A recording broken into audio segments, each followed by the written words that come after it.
Hello guys, ito. Good morning. Ano na tayo. Prepared natin yung packet natin. Ano nga pala guys, so habang nagluluto tayo, meron akong i-share sa inyo. So, magpapile na tayo ng tax ngayon. Yung mga tatlong trabaho dyan na hindi nagpa-extra ng bawas sa mga main employers nila. Ang last day ng pagbili ng RRSP, actually bukas na.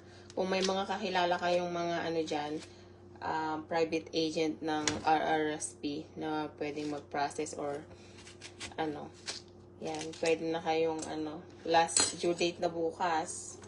So, hindi ko alam kung posible pang makahabol kayo. But, kung yung may mga private kayong agent, yan, pwede kayo. So, for example, dalawa yung work nyo, then, kasi may mga bracket yan. So, for example, meron ako, or may kakilala ako. So, part-time siya. Pag ganun kasi, pag di ka nagpa-add ng extra tax mo sa first employer mo, sa pinakamalaking, for example, sa unang work mo, yung main work mo, kumikita ka dun ng malaki, tapos may part-time ka, kailangan, may pipila pang CRA, ano bang tawag doon? Basta binibigyan kayo nun ng employer nyo, pag, for example, pag mag-start kayo ng work, para may question doon kung dalawa bang work mo, then kung gusto mo magpa-add ng extra tax. So, pag hindi ka nagpa-extra tax, which is kailangan alam mo rin, tanungin mo sa nagpa-file ng income tax mo kung ganitong sahod mo sa kabila, ganito sa kabila, then magkano kaya yung pwede mong ihulog monthly na extra para di ka magbayad. Hi Ate Sirikit, kumusta? Long time no see, long time no talk. Kumusta ka na dyan? Ano siya? Kailangan dagdag ka. Or ang pwede mong gawin, pumili ka ng RRSP mo, pumunta ka sa bank or sa mga financial advisor na may hawak sila ng RRSP. So, pwede kang maghulog ng, for example, a month, 200. Depende sa, sa sweldo mo a year. Katulad ko last year.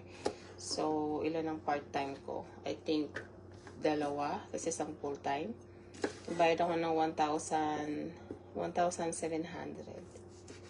So, yun. Ang advice ko lang, kumuha kayo ng RSP. So, hi Joy, basta. Kaya, yun.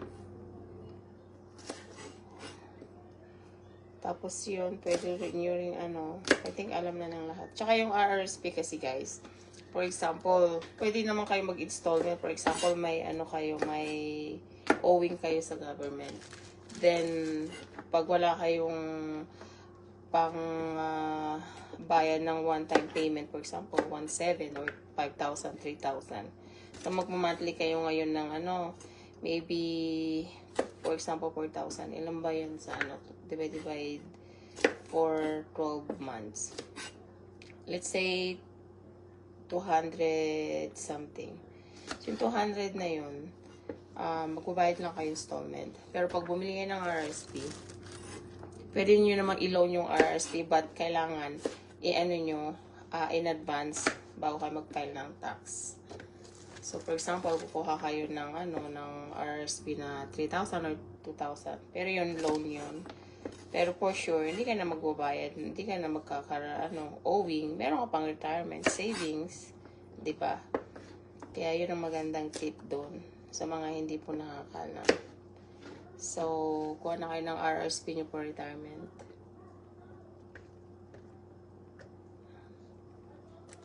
Hi, Joy! Musta? Tsaka yung mga ano dyan, mga walang insurance, mga student. Kumuha kayo ng ano nyo kasi hindi natin alam kung ang ano, ang unexpected na nangyayari. So, kailangan ready kayo. May mga ano, life insurance kayo kahit kung travel insurance lang, ganyan. Yan. Yan ang ano. Hi Joy, shout out kay Joy. Musta Joy? Busy ng ate mo, hindi tayo nagkita. Kamusta si ano? Si Charmy, hindi na nagkasakit? Ayan.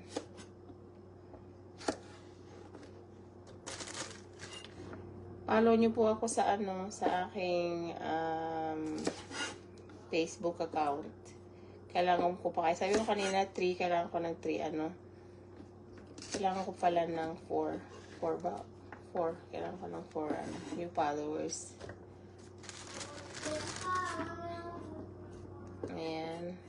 Luto tayo. Hiwa ng ano, ng beans. Ang mahal na ngayon ng grocery guys. So kailangan wise ka. Walang masisira. Mga nakaka-ano dyan. Relate. Mga asawang ayaw kumain ng tira-tira. Yan. Sayang pag ano. Pag tinatapon ng pagkain. Babalikan tayo niyan. Yan. Hirap ng buhay. Hirap pagtrabaho. Yan guys. Ano ba ang ano ang advice ngayon or ma-share natin yung malang muna sa ano RRSP sa retirement. So any bank naman pwede kang ano, pwede kang mag-monthly loan, punta ka lang sa bangko, sabihin mo I wanna to get ano RRSP monthly. So it's up to you. May ano yan, may limit yan every year, but 100 ano minimum mga pwedeng $25 pero wala ka nang may ipong sa retirement mo kung $25 lang per month, diba? So kailangan at least mga 100 ang minimum para sa akin.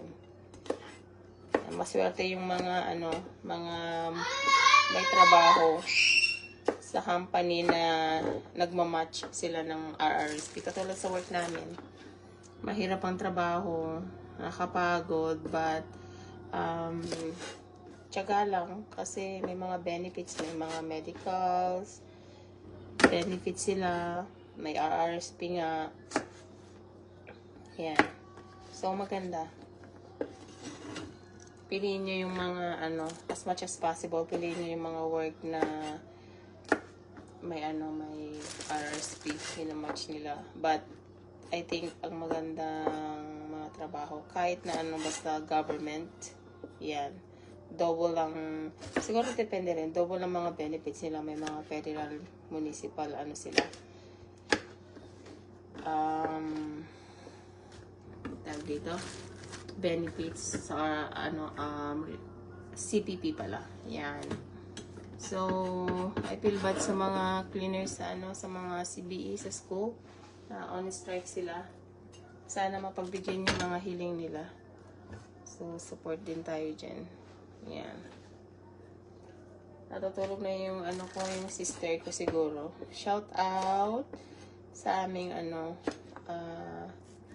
relatives sa Balawang, Paniki Tarlac. Yan.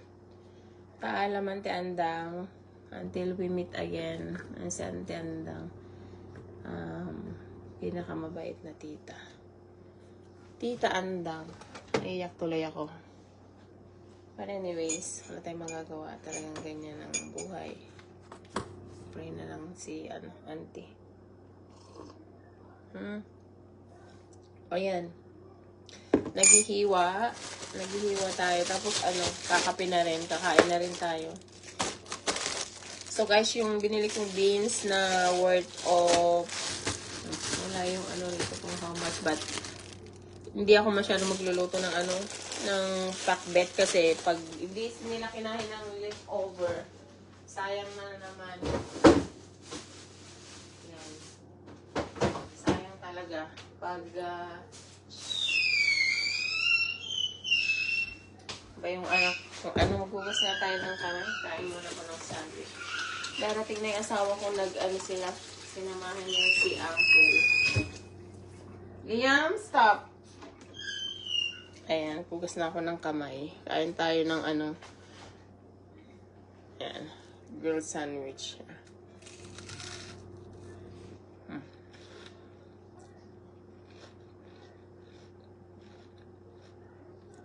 Hello, Ate Badet! Menu natin today, pakbet, adobo, tsaka dinakdakan. Morning, kakape muna ako. Hiwa na tayo ng ampalaya at beans. What? What do you want?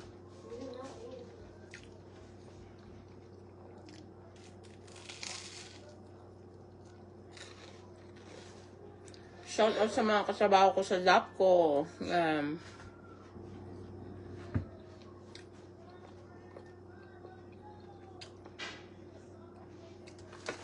Magluluto ako tibalit ng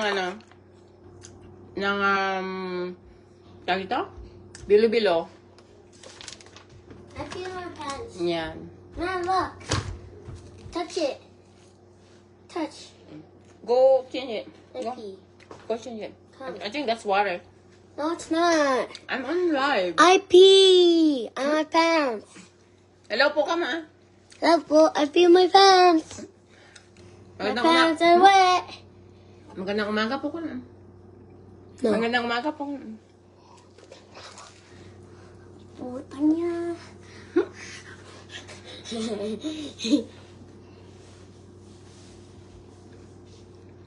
We have 3 viewers.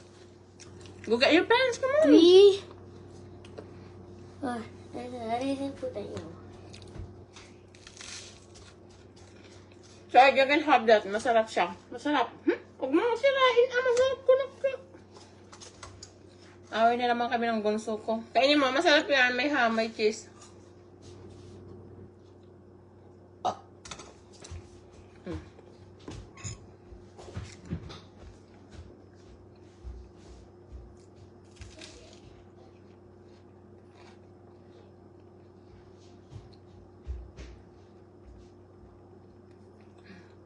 Magluluto ako ka rin, te.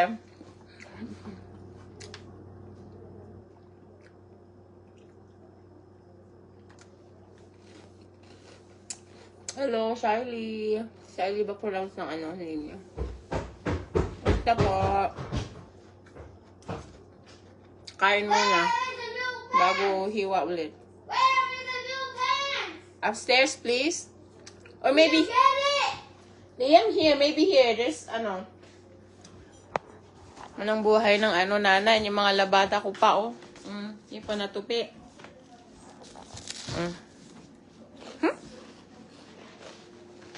Dito, check mo dito. Where are you now?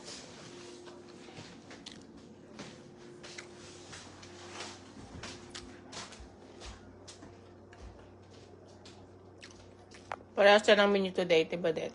Ma, can I draw one? Mama!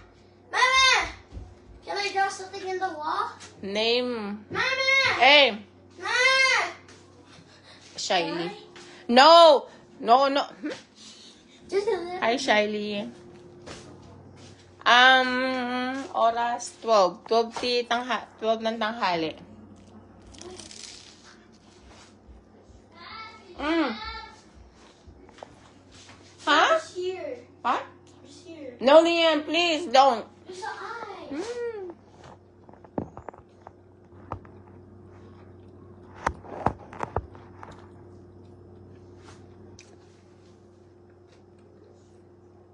Baga napo-boring na po kayo, kumakain lang ako. Ayan.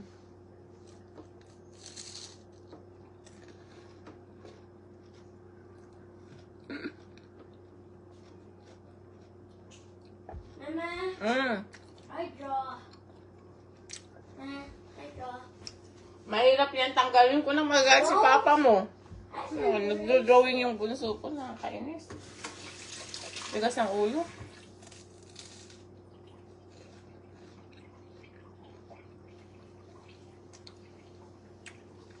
Charlie, follow mo ko sa ano ko, Facebook.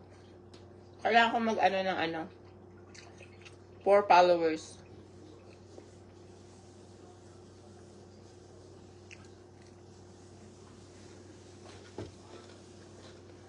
Post ako ng post. Try nga natin kung may kita talaga sa sa FB.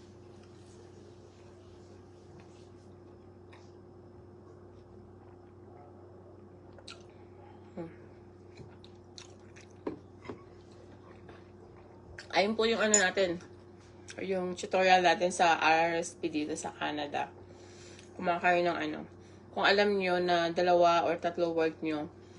So, punta na kayo sa bank or sa mga financial advisor nyo na gusto nyong bumili ng ng RRSP. So, kukuha ka ng mga 100 or 150 para at end of the year, hindi ka mabibigla sa babayaran mo. Kasi, usually, yung mga naririnig ko, mga 10,000 ang binabayaran sa tax.